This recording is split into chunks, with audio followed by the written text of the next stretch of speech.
Washington est un théâtre, et parfois, un drame se joue hors scène, dans les coulisses, là où le public ne peut pas voir. Mais il y a des jours où la porte claque si fort que tout le monde se retourne. C'est ce qui est arrivé ce matin-là. Les portes des salles de briefing ont claqué, un peu partout, comme un signal convenu. Un homme en est sorti. C'était Scott Bessent, le secrétaire au Trésor de Donald Trump. Il avait la cravate de travers, le dossier crispé entre les mains, comme une bouée de sauvetage. Les reporters l'ont assailli, micro tendu, flash crépitant comme des rafales. Et au milieu de ce chaos, Bessent a lâché 5 mots qui ont figé l'air de la capitale. 5 mots qui, sur le coup, n'ont pas fait de bruit, mais dont l'onde de choc est en train de résonner aux 4 coins de la planète. Il a dit « Nous avons envoyé les lettres 100 ». Et en un instant, tout le monde a compris. Ce n'étaient pas de simples lettres. C'étaient des sommations, un ultimatum à l'échelle du monde. Renégocier le commerce selon les conditions de Washington, ou subir des tarifs douaniers que le monde n'avait pas vus depuis la Grande Dépression, c'était le nouveau pari de Trump, une stratégie en apparence simple, imposer sa loi au reste du monde. Mais derrière l'assurance affichée, il y a un problème. Ce bluff colossal est en train de se retourner contre lui. Et si vous voulez savoir comment et pourquoi le monde ne décroche plus le téléphone quand Washington appelle, alors abonnez-vous. C'est la seule façon de ne rien rater des histoires vraies qui sont si absurdes qu'on pourrait croire qu'elles sont fausses. L'annonce de Bessent était d'une brutalité assumée. Il parlait de faire revenir les droits de douane à leur niveau d'avril, certains atteignant jusqu'à 50%. Les pays visés étaient nombreux, de l'Asie à l'Amérique latine, en passant par l'Europe. En théorie, il s'agissait de la première étape pour ouvrir des pourparlers bilatéraux. Mais dans les faits, personne n'a répondu. Le Vietnam, la Corée, le Mexique, tous des pays dont le marché dépend de Washington, sont restés muets, et la majorité des autres destinataires n'ont même pas fait de déclaration publique. C'est un silence qui a des dents. Selon les traceurs mondiaux, la majorité des pays ciblés par les États-Unis font désormais plus de volume annuel de commerce avec la Chine ou l'Inde qu'avec Washington. Ce n'est pas de la politique, c'est de l'arithmétique. Pourquoi négocier un bilatéral déséquilibré avec un partenaire qui hurle quand on est déjà branché sur des corridors à droit plus faibles et plus stables? La défiance a laissé place à l'indifférence, et c'est bien plus dangereux. Les marchés ont d'ailleurs compris la menace bien avant la Maison-Blanche. Trump a repoussé le déclenchement des tarifs, encore et encore.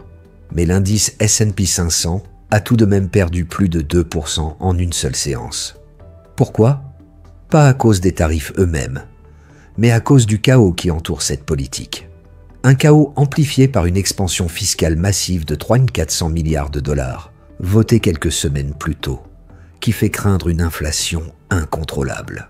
Le monde ne voit plus une stratégie, mais une série d'avertissements sans effet, lancés par un pays qui ne s'entend même plus avec lui-même. C'est là que le double jeu commence.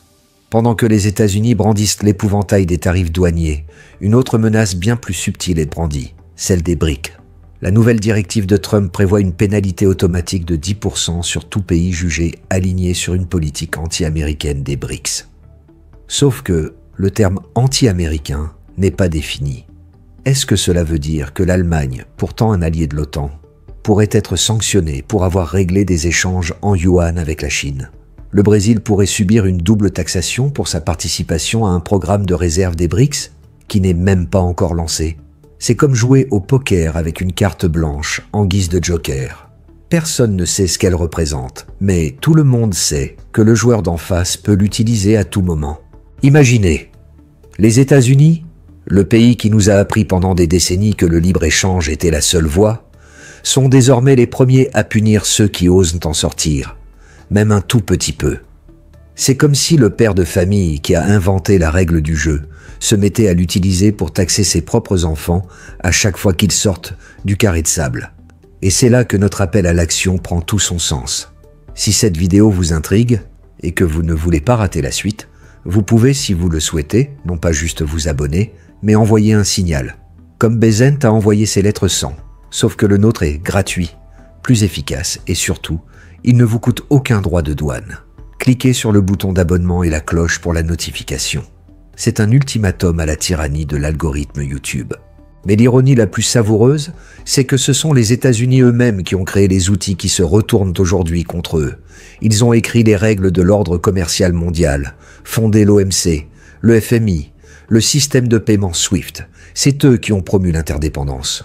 Aujourd'hui, cette interdépendance est devenue une contrainte, et ils s'étranglent avec leurs propres ficelles. C'est comme le docteur Frankenstein qui s'étonne que sa créature, qu'il a façonnée de ses propres mains, se mette à marcher. Sauf que là, la créature ne marche pas, elle court, et elle est en train de rattraper son créateur. Pendant que Washington s'acharne à envoyer des lettres et à brandir des menaces, le reste du monde s'organise. Le G7 ne représente plus que 43% du PIB mondial, tandis que les BRICS sont passés de 18% à 34% et continuent de croître. C'est une bascule. La Chine à elle seule devrait peser 19% du PIB mondial d'ici 2029. Alors, quel poids peut bien avoir une lettre de tarif douanier de Washington face à un bloc qui pourrait bientôt contrôler plus de 46% de la capacité productive mondiale? C'est comme tenter d'arrêter une fuite dans le Titanic avec un sparadrap, tout en s'étonnant que l'orchestre continue de jouer. C'est absurde, mais c'est la réalité. Alors, qu'est-ce que tout ça cache?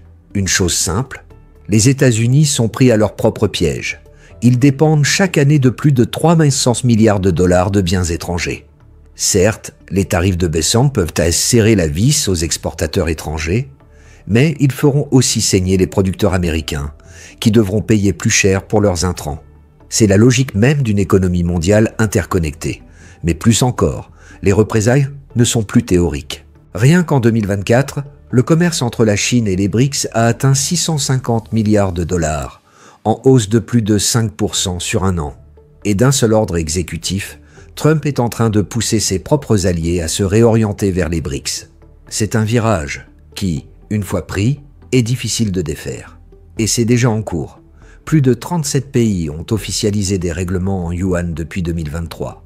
Le Brésil et l'Argentine règlent plus de 40% de leur commerce avec la Chine en dehors du dollar américain. C'est un déploiement massif qui grignote la demande de dollars et, avec elle, l'appétit pour les bons du Trésor américain. Les données le montrent, les achats étrangers de ces treasuries ont reculé de 289 milliards de dollars en 12 mois. Et les principaux acheteurs qui se retirent sont, vous l'avez deviné, les BRICS. Ils accumulent de l'or, un métal qui n'a pas de risque politique, et que Washington a pourtant cherché à démonétiser. C'est le boomerang de Bessent, qui est en train de revenir droit sur la Maison-Blanche. Pendant ce temps, les marchés commencent à se diversifier. L'indice Hang Seng de Hong Kong gagne plus de 21% depuis le début de l'année, alors que le S&P 500 n'en gagne que 6,7%. Wall Street ne s'effondre pas, mais le capital, lui, est en train de migrer. Il cherche de la stabilité. Et ce que la Chine propose, c'est justement un système parallèle, une plateforme capable de croître sans les États-Unis. Alors, voilà la dernière pièce du puzzle. La nouvelle loi fiscale de Trump a ajouté 3 400 milliards de dollars au déficit, tout en donnant plus d'argent aux plus riches et en appauvrissant les plus modestes. Si les tarifs de Bessent entrent en vigueur, les prix vont grimper de 15 à 20%. Le pouvoir d'achat de la classe moyenne sera anéanti, juste au moment où les plus riches déplaceront leurs actifs offshore. C'est le manuel des années 70, mais avec des acteurs d'une nouvelle génération. Pendant que l'Amérique se serre la ceinture, les BRICS, eux, assouplissent les taux, étendent le crédit, subventionnent les échanges. La contradiction est totale. Les États-Unis se referment, les BRICS s'ouvrent. Et la grande ironie, c'est que toute cette rupture, toute cette nouvelle architecture financière a peut-être été conçue dans le même laboratoire qui a jadis financé la mondialisation. Les États-Unis ont exporté le système que les BRICS utilisent aujourd'hui pour les détrôner. Ce n'est pas un coup d'État, c'est un remix, et le volume est monté trop fort pour qu'on puisse l'ignorer.